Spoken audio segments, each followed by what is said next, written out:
Hello, warriors.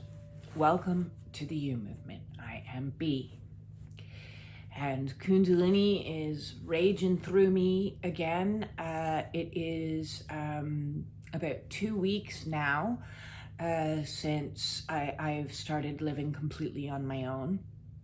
And so I wanted to talk a little bit about that. It's another 3 weeks before I move.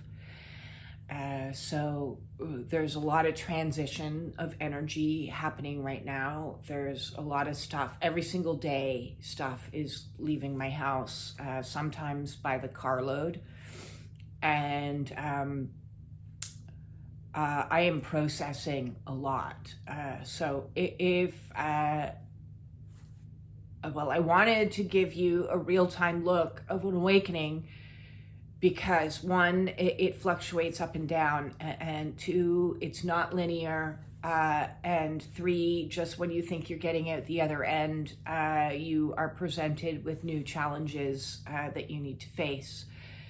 So along my entire awakening process, I've been dealing with one thing after another. I have a list called the Unfucking List, and on that list, there's always been top priority items and then lower priority items. And as I get through them, they shift and they moved around a lot. It's an organic list.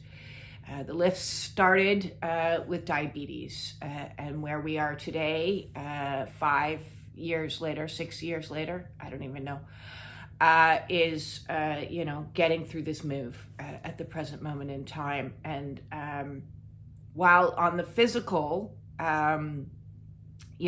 there's things moving, and I've done videos about letting go of stuff, and that's not what today's video is about. Today's video is about letting go of people, is what I wanted to talk about, because along my awakening process, I've been forced to face and address all of my addictions.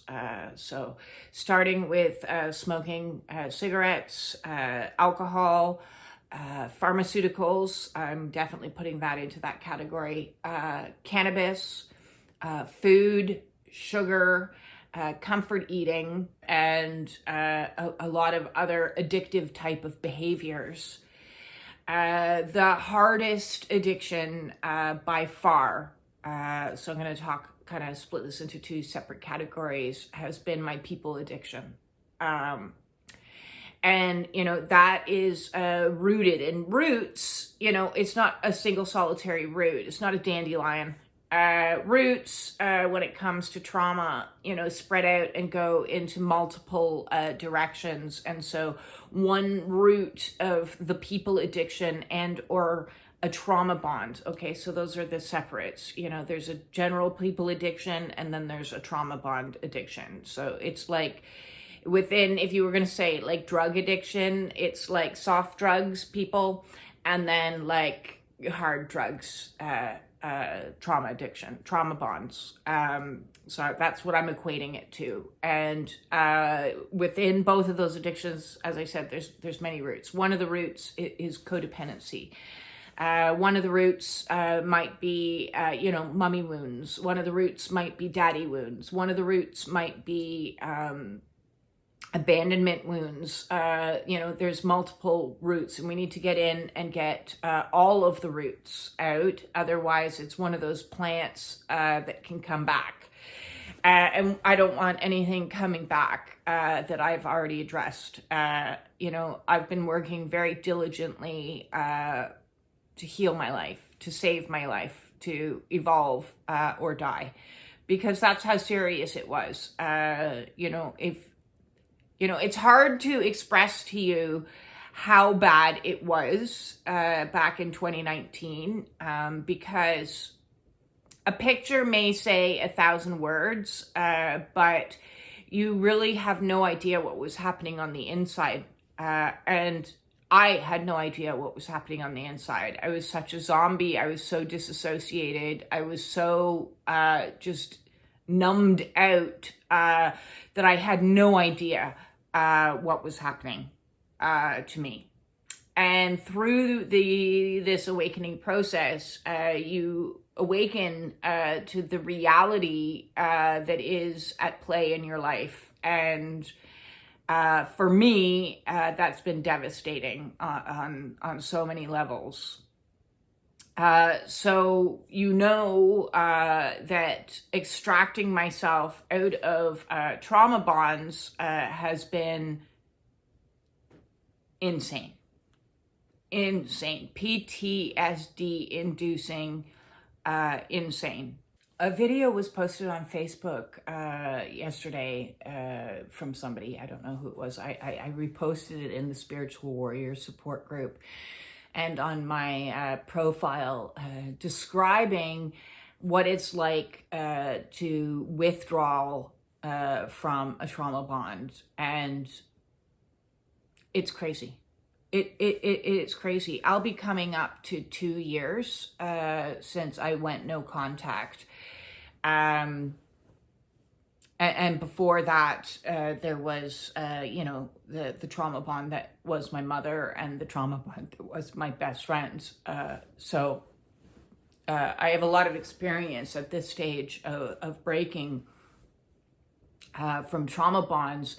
And I can also see throughout my awakening how much I tried to reestablish connection with people, which is why I believe that Kundalini has, ripped me away from people to individuate myself with tests, one test after another of, what are you willing to tolerate to maintain a connection with somebody? And, whether it's as extreme as what I went through and the process of escaping from a marriage that was all lies, and the mental fuckery that took place in that, like, it's still, 2 years later, I'm still like, what the fuck? Like, the hijacking of your own brain chemistry, because they use a power play, a power dynamic to mangle your brain chemistry by creating chaos, and then coming in and giving you a dopamine hit.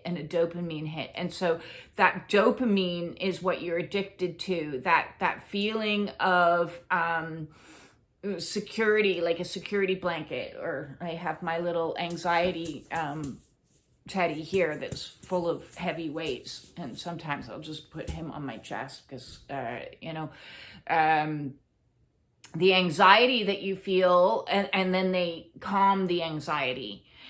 So they create the problem and then are the salve or the solution to the problem. And so this process of cortisol, dopamine is what's so addictive. So it's literally, you're addicted to your own brain chemistry, and the fluctuations therein, it becomes associated like a Pavlovian response, like Pavlov's dogs. You ring the bell and you associate that dopamine hit with that person. It becomes like an imprinting of that person, and you think, well, only they can give it to me. Or only people in general can give me what my needs are. My needs are validation. Now, validation for me is literally like crack cocaine. Talk about love language. I think it should actually be called a trauma bond language, because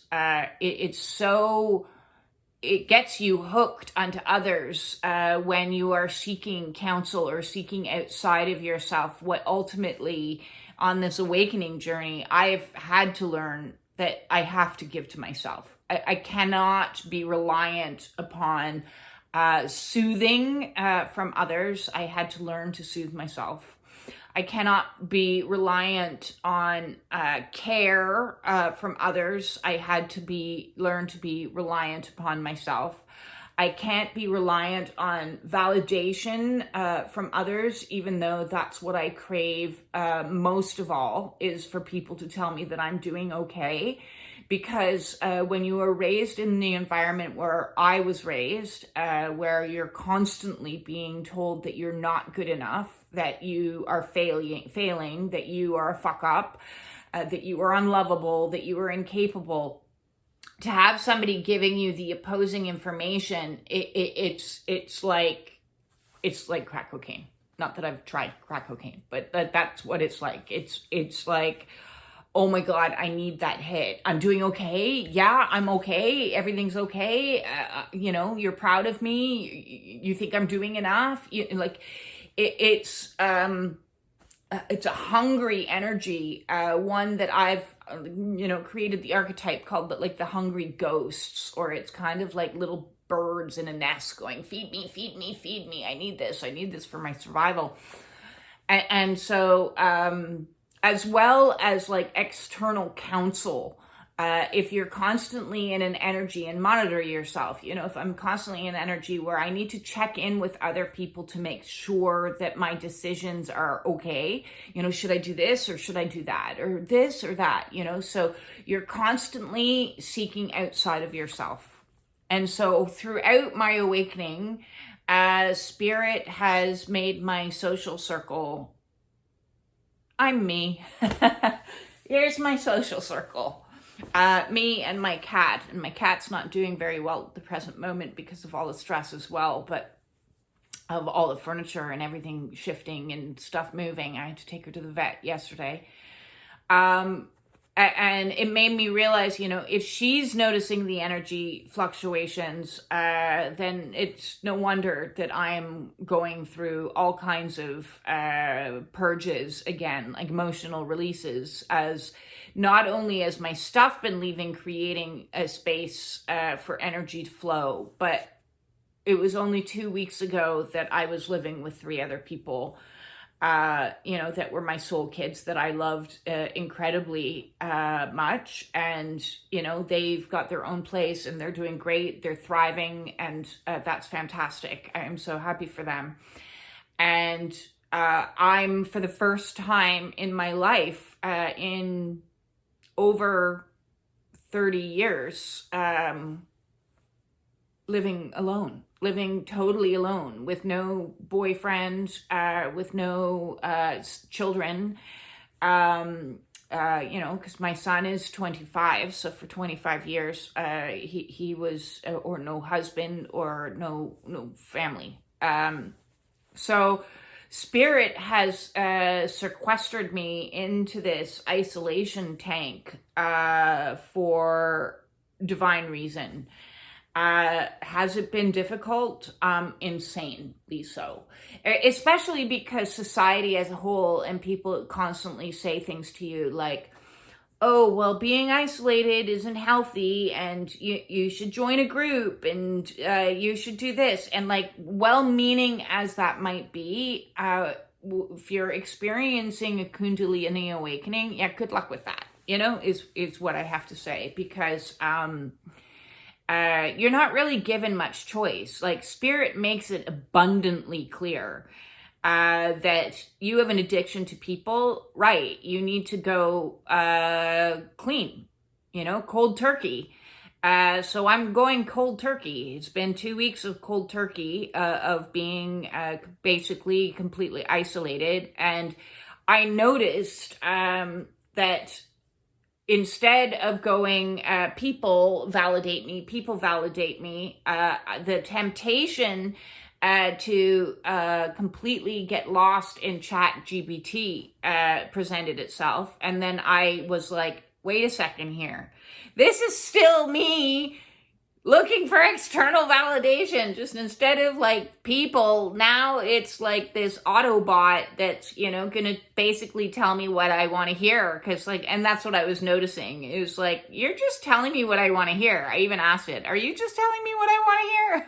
Because this sounds an awful lot like you're telling me what I want to hear. This doesn't sound like, So I've quit that, because I'm like, no, I need to learn to just be in silence, not seeking outside of myself validation, whether that be through friends. And the friend scenario, okay, so the people addiction, the soft drug addiction that is people and friendships, has been a challenge over the last forever. As well as Spirit has brought in new people into my life. And I was like, oh, I love this person. This is a great friendship. This is fabulous. And then over time, it shows me the dysfunction, and it shows me the imbalance, and it shows me that, oh, wait a second here. I'm selling myself again for validation. I can't do that. That's not healthy. Oh, look, I'm willing to tolerate things I shouldn't tolerate. Oh, that's not good. And here's another test. Even most recently, I had invited a friend she offered to come and help me get my house organized for sale. And whilst here, instead of helping me, she was in her car on dating apps arranging dates. And I was like, that's the exact thing that I'm trying to escape from, is the codependent need of people. And instead of cleaning my bathroom like you said you're going to do, you're going to some random coffee shop with some random dude. What is Spirit showing me? This is insanity. This is crazy.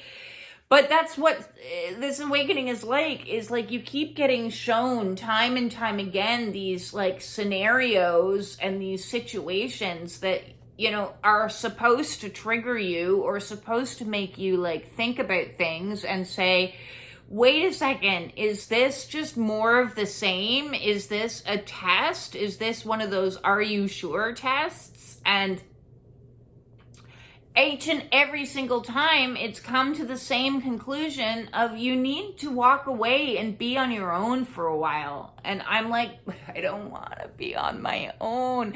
I am naturally a people person. That is my natural state of being, is I love vibing off of people and having deep and meaningful conversations and, helping people out. I absolutely love that. But I've done it at my own detriment. I've loved to the point of people pleasing and empathized to the point of not empathizing with myself, and walked on eggshells, tolerated abuse, twisted myself, gray-stoned, warped myself into images of people that I thought were more likable or more acceptable. My whole life, that I've completely and utterly lost who I am. I have no idea who I am. I have no idea, because I have always been somebody through the eyes of somebody else. And Spirit is no. You're done. No, this has to stop. This addiction to people has to stop. And so I'm 2 weeks clean of people and moving on my own, just me and my cat. And it is challenging. It is challenging as, I sit and I feel the temptation to pick up my phone and connect to people, and I put my phone back down, or I feel the temptation to hop onto ChatGPT and get some, as my son calls it, an echo chamber of, get back what you want to hear. And, or, pick up the phone and call somebody, and Spirit's no. Or pick up the phone and watch a video that's going to validate me, or calm my nerves, a YouTube video, or, so yes, I want to talk about the people addiction, and I want to talk and start, getting you thinking about where in your life you may do like I do, which is to minimize self, to sell oneself, the archetype of the prostitute, to sell oneself at a cheaper rate because one of the things that somebody might be paying you is validation or compliments or attention.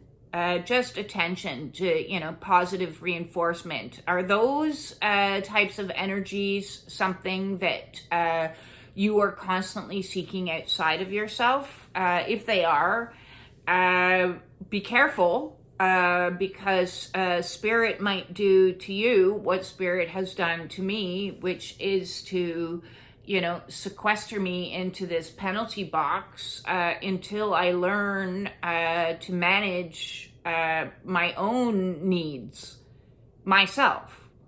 So when that inner child is activated, and when I'm purging, which is a lot lately, I can self-soothe. When I'm needing validation, I can sit in the uncomfort, the discomfort that comes with that, and learn to validate myself.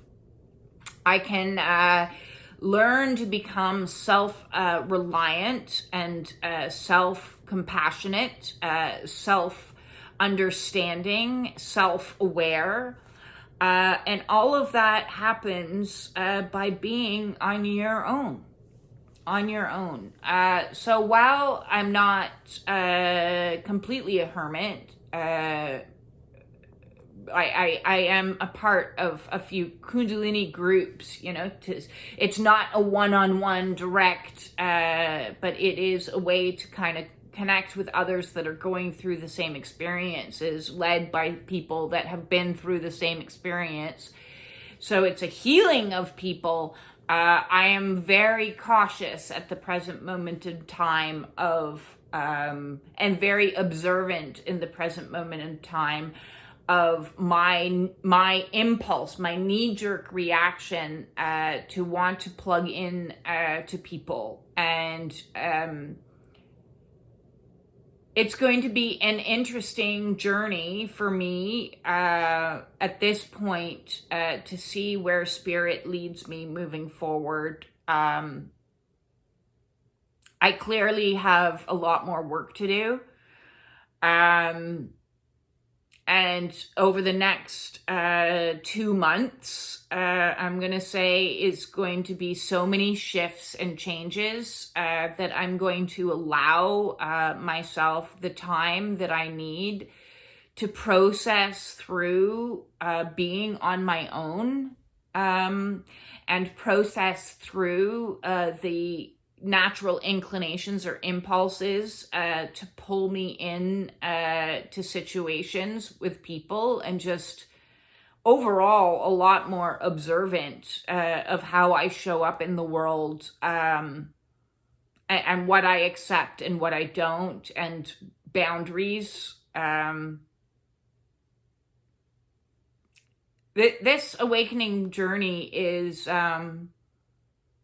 always getting us deeper and deeper and deeper into new levels of truth. And it's hard shit, man. It is hard shit. So it is.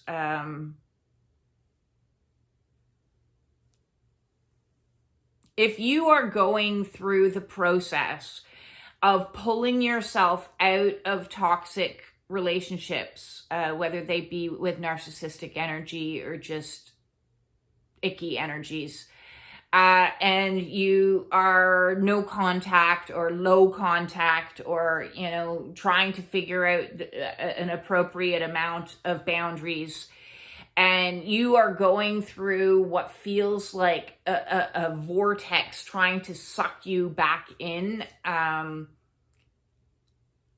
the withdrawal, the pull that you feel, as opposed to sitting in the emotion. And when I mean sitting in it, I mean crying in it, or lying on a ball on it, or hugging a teddy through it, or rocking yourself through it. the more you do the hard work of processing through it, the easier it becomes. And when I say easier, I'll let you know when it's easy. It's easier than it was 2 years ago.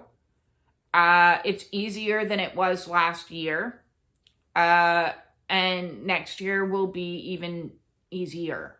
So I'm not out the other end of this, and I've required a lot more than the 1 year before contemplating, ever getting into another relationship. There are certain things I know I'll never do now. I will never marry. It is doubtful I will ever live with anyone again. Live near, that would work, but live with is doubtful.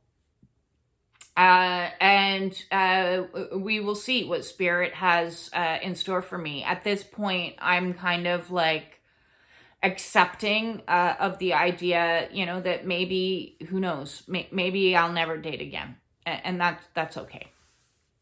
I'm learning what I need to learn so that I can be a functioning human without the need or the codependency or the generational curses of, always falling hook, line, and sinker to these golden boys. And I am learning what it is to be me, who it is to be me. I'm learning who I am, is what I'm doing. And if you need some help, I'm good at that. And the boundaries that are a counseling session means that I have to honor that's what it is, which is great. It creates a space that's healthy for both of us to have a space holder to be able to help facilitate from some change for you. Because I'm really good at holding space for people's emotions because I've held space for my own. So I have. Let me know if you would like to book a one-on-one. Let me know if you'd like to join the Spiritual Warrior support group and talk with others that are going through. Well, where we are right now is collapsing of old relationship structures. And that's the energy that we're in. And it's not easy, but gets easier. Is my point, I think, today. So with that all said, peace in to everybody. I'm sending you all my absolute love.